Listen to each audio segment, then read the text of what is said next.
Assalamualaikum warahmatullahi wabarakatuh. Saya Yuanda Ainilza dari kelas 3E. Di kesempatan kali ini saya akan menjelaskan materi tentang motivasi, peluang usaha, dan proposal perencanaan usaha kecil. Materi pertama yang akan saya jelaskan yaitu motivasi. Menurut arti katanya, motivasi atau motivation berarti pemberian motif, penimbulan motif, atau hal yang menimbulkan dorongan atau keadaan yang menimbulkan dorongan. Motivasi dapat pula diartikan faktor yang mendorong orang untuk bertindak dengan cara tertentu. Ada banyak teori-teori mengenai motivasi. Berikut adalah 4 teori yang dianggap paling menonjol. Yang pertama yaitu menurut A.H. Maslow. Ia menyatakan ada sesuatu hierarki kebutuhan, setiap orang memberi prioritas kepada sesuatu kebutuhan sampai kepada sesuatu ini dapat dipenuhi. Yang kedua menurut Douglas McGregor. Ia menyatakan bahwa ada 2 pendekatan atau filsafat manajemen yang mungkin diterapkan dalam perusahaan. Teori yang ketiga yaitu menurut Frederick Herzberg. Ia mengatakan bahwa ada 2 rangkaian kondisi yang mempengaruhi seseorang dalam pekerjaannya, di mana rangkaian kondisi pertama disebut faktor motivator, sedangkan kondisi kedua diberi nama faktor hygiene. Teori yang terakhir yaitu menurut David McClelland. Menurut David McClelland, orang yang mempunyai kebutuhan untuk keberhasilan, yakni mempunyai keinginan kuat mendapat sesuatu, mempunyai ciri-ciri sebagai berikut.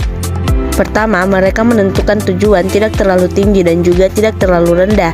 Kedua, mereka menentukan tujuan seperti itu karena secara pribadi dapat mengetahui bahwa hasilnya dapat dikuasai bila mereka kerjakan sendiri. Ketiga, mereka senang kepada pekerjaannya itu dan merasa sangat berkepentingan dengan keberhasilannya sendiri. Dan yang keempat yaitu mereka lebih suka bekerja di dalam pekerjaan yang dapat memberikan gambaran bagaimana keadaan pekerjaannya. Motivasi dapat dibedakan menjadi beberapa yaitu motivasi positif dan motivasi negatif. Motivasi positif adalah manajer memotivasi bawahan dengan memberikan reward kepada karyawan yang berprestasi baik. Sedangkan motivasi negatif yaitu manajer memotivasi karyawan dengan memberikan hukuman kepada mereka yang pekerjaannya kurang baik.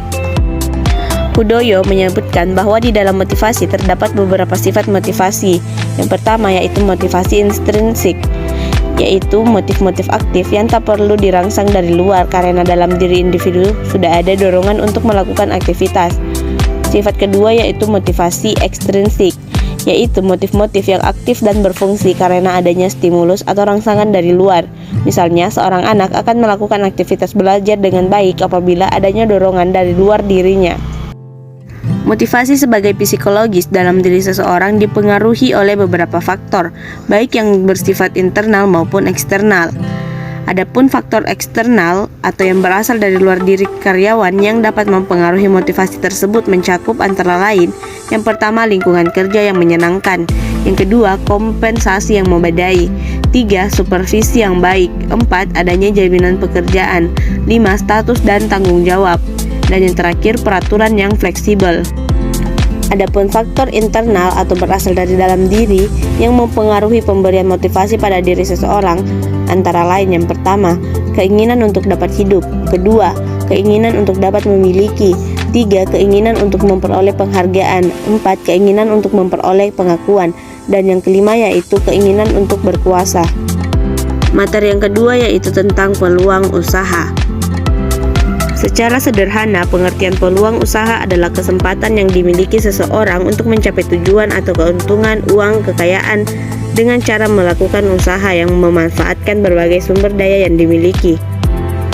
Adapun ciri-ciri peluang yang potensial, yang pertama yaitu punya nilai jual; kedua, bukan sekedar ambisi, tapi sifatnya real; ketiga, bisa bertahan lama dan berkelanjutan; keempat, bukan bisnis musiman; kelima, skala usaha bisa diperbesar; keenam, modal memulainya tidak terlalu besar; dan yang ketujuh, bisnis tersebut profitable. Analisis partial juga dikenal dengan analisis partial budgeting, yang digunakan di dalam mengukur sejumlah perubahan di dalam dunia usaha. Biasanya variabel yang diteliti itu hanya yang kemungkinan pada berubahnya tinggi, seperti pada biaya produksi, penerimaan, serta juga keuntungan. Analisis komprehensif. Di dalam pengertian peluang usaha, analisa komprehensif tersebut sangat perlu. Analisa ini dilakukan dengan cara menyeluruh. Di bawah ini merupakan tahapan dari analisa komprehensif, diantaranya sebagai berikut. Yang pertama yaitu kelayakan produk. Produk tersebut harus dipastikan untuk memenuhi standar pasar. Dan yang kedua, kelayakan industri. Karakteristik industri yang menarik tersebut memiliki faktor. Di antaranya yang pertama, bisa tumbuh dan besar. Kedua, dibutuhkan konsumen. Tiga, industri masih muda. Keempat, margin yang besar. Serta yang terakhir, pesaing masih sedikit. Saat ini, bisnis online merupakan salah satu bisnis usaha yang lagi tren atau populer, khususnya di Indonesia. Segala bentuk dari transaksi berjualan jasa dan produk secara online di marketplace serta media sosial sudah sangat umum dan kita dapat temukan dengan mudah. Hal tersebut merupakan salah satu contoh dari peluang usaha saat ini. Beberapa peluang usaha online saat ini diantaranya: yang pertama, menjadi dropshipper dan reseller. Yang kedua, menjual jasa penulisan artikel. 3, menjadi blogger. 4, menjadi youtuber. 5, menjual jasa desain grafis. Dan yang keenam, menjual jasa pembuatan website. Materi yang terakhir yaitu tentang proposal perencanaan usaha kecil. Yaitu di sini saya mengambil usaha pisang kriuk asoy isi coklat. Di video ini saya hanya sedikit menjelaskan tentang proposal perencanaan saya. Untuk selebihnya dapat dilihat pada makalah yang saya buat. Dalam memulai usaha ini membutuhkan alat maupun bahan dalam melakukan kegiatan tersebut. Dengan membaca proposal ini tentang pembuatan makalah pisang kriuk asoy isi coklat, diharapkan dapat memahami pengertian proses dan apa saja alat dan bahan dalam pisang kriuk yang sudah saya jelaskan pada makalah yang saya buat. Sekian video yang dapat saya sampaikan pada kesempatan ini. Semoga video ini dapat bermanfaat untuk kita semua. Mohon maaf jika ada kesalahan di dalamnya. Terima kasih telah menonton dan sampai jumpa. Wassalamualaikum warahmatullahi wabarakatuh.